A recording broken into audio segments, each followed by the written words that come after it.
last item that I'd like to place in this list of food-derived things that can enhance brain function is glutamine. Glutamine is a very interesting amino acid. I've talked about glutamine on here before. There's some evidence, although somewhat scant, there's some evidence that glutamine can enhance immune system function. So people will supplement with glutamine, or people can get glutamine from foods. Foods that contain a lot of glutamine are things like cottage cheese. There are also other sources of glutamine.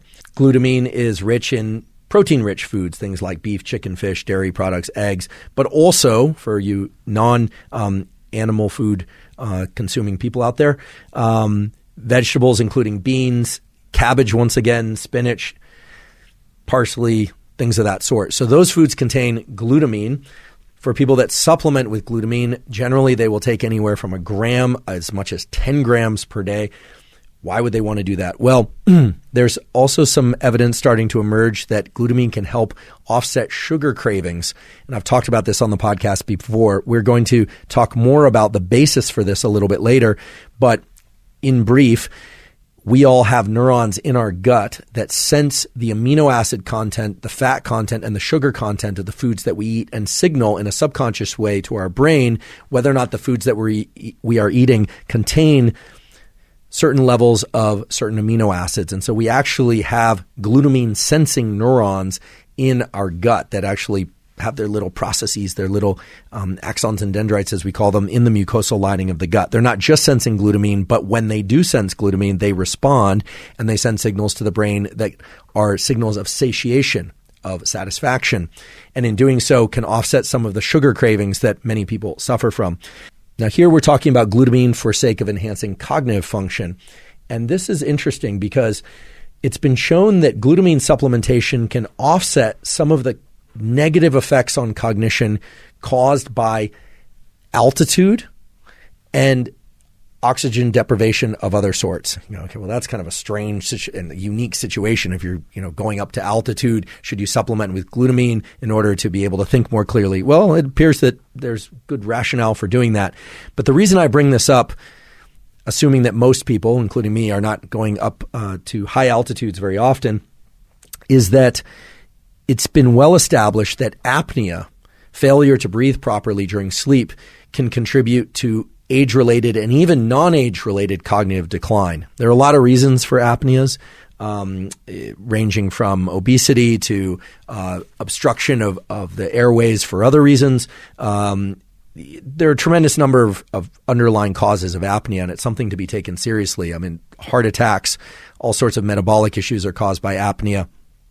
Apnea is a serious issue that disrupts the depth of sleep, and it's a serious health issue in general. In any event, apnea is associated with cognitive decline and cognitive dysfunction even in young people, and it does appear that glutamine supplementation can offset some of the cognitive deficits that are associated with reduced oxygenation of the brain. If you'd like to learn more about how apnea can negatively impact cognition, there's an excellent paper that was published on this in 2018. The first author is Sharma, Sharma. It should be easy to find. The title of the paper is Obstructive Sleep Apnea Severity Affects Amyloid Burden in Cognitively Normal Elderly.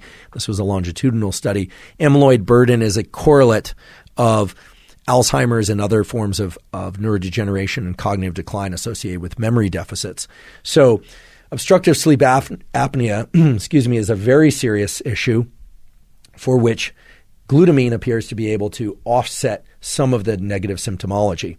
So how is it that glutamine, either from food or through supplementation, can offset some of these so-called hypoxic effects caused by sleep apnea, hypoxia being a lack of oxygen for the brain, that relate to cognitive decline? It appears to have this positive impact by way of reducing inflammation. So if you want to look more deeply into the various biological pathways and the supplementation regimes for this, the paper that I think is really spectacular is a paper, last author is Quaresma, Q-U-A-R-E-S-M-A. That's Q-U-A-R-E-S-M-A.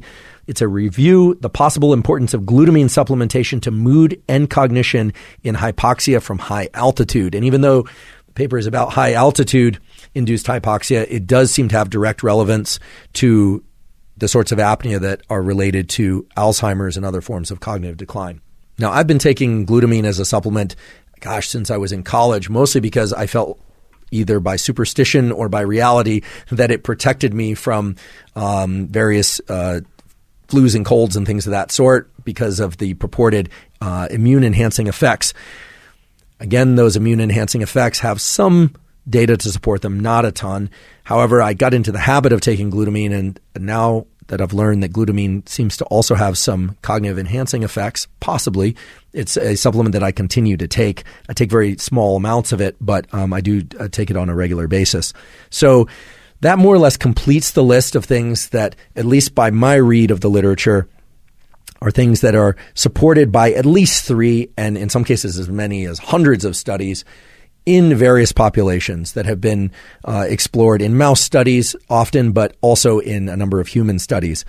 I want to emphasize again that all of the things I listed out, whether or not it's EPAs, whether or not it's phosphatidylserine, whether or not it's choline, whether or not it's the various compounds that are in berries, etc., all of those can be extracted from food. There is not any law that says that you have to get them from supplementation. Supplementation can help you get to the very high levels of those things if you want to work on the higher end, if that's right for you. Obviously, check with your doctor before taking anything or removing anything from your diet or supplement regime. But in general, you can get these things from foods. It just so happens that for some of these compounds, the foods that they're contained in, like fish, are not foods that I particularly enjoy. And so I rely on, I rely on supplements in order to get sufficient levels for me. But again, you can get these levels from food. And the reason I made this list, the reason that I emphasize these things in this particular order, is that they support the structure of neurons. They support the structure of the other cells of the brain that make up our cognition and that are important for our focus and our ability to remember things and so forth. And they are less so in the category of so-called modulatory effects. They will also have modulatory effects on sleep, on inflammation or reducing inflammation throughout the body, on cardiovascular function, all of which I believe are positive effects. At least what the literature tells us is that none of these compounds are harming other systems of the body, provided they are taken at reasonable levels. But everything in this list is directed towards answering the question, what can I eat? What can I ingest by way of food and or food supplement that can support brain function in the short term and in the long term? So I hope you find that list beneficial for you, if not for use, at least for consideration.